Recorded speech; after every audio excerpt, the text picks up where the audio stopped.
Good evening. Thanks for joining us. I'm Don Nelson. First up tonight, if you live in Ada County, the sheriff says you're being taken for millions of dollars a year by the very state you live in. And now he's suing on your behalf. Sheriff Steve Bartlett says dozens of prisoners in the Ada County jail are supposed to be housed by the Department of Correction, but he says they're not. Bartlett says at any given time, the Ada County Jail has anywhere from 50 to 100 inmates that should be in state custody, and Ada County is footing the bill. Each and every year, those inmates add up to millions of dollars here that our local Ada County taxpayers are paying on behalf of the state, and that's reflected directly in our property taxes. Bartlett says he decided to sue after Ada County failed its jail inspection for the third year in a row, solely because of overcrowding.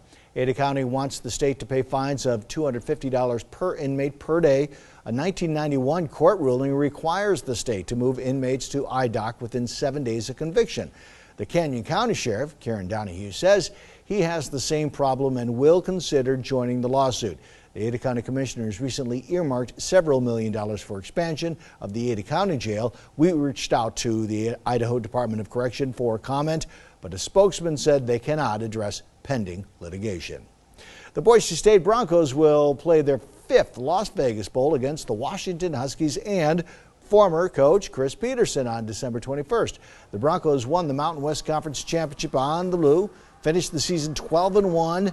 Both the players and coaches tell us they are looking forward to taking on a very good Washington team. Coach Harsin also told us that Boise State needs to take the next step in their growth after missing out on the Cotton Bowl, but he says they need the Mountain West Conference and the university's help to do it.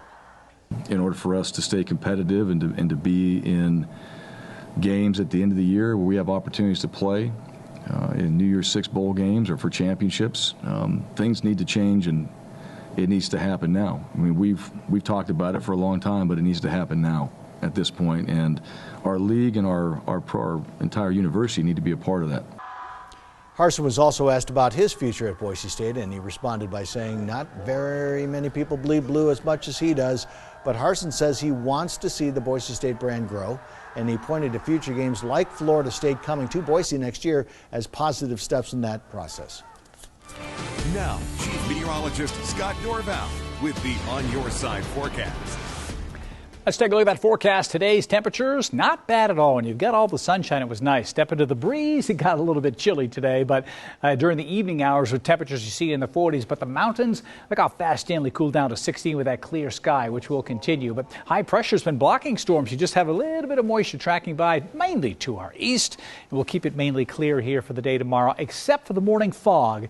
This time of year, when you've had a storm go through, that moisture left over usually breeds fog each morning until storminess comes in and clears it on out, and that should be the case. And that could be as early as Wednesday. We may have some fog, but this disturbance right here on Wednesday could make its way, and then behind it on Thursday, a strong push from the jet stream will track right on in and blast moisture into the northwest, and that one could be a soaker because of the direction of the wind coming in more from the west will bring in more rain for the valley.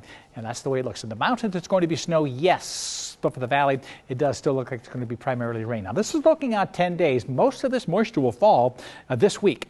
And in the mountains, we could see some significant snow. This is what I had been talking about. Already got about 10 inches at Brundage Mountain, about 7 or so at Tamarack Resort, and about 5, a little bit more than 5 at Bogus Basin. So this will be on top of that. Really over this week, so that's some good news for the next weekend coming up. So here's the big storm system. Nothing tomorrow. We see a little light snow in the mountains, maybe a shower in the valley, but probably just cloudy. It's Thursday, overnight Wednesday night, Thursday morning, a soaking rain coming in to the Treasure Valley is the way it looks now. Lingering showers Friday. Could be a little unsettled over the weekend and then drying on out and getting a little bit colder. That's your latest update. Another update right here just a little later on.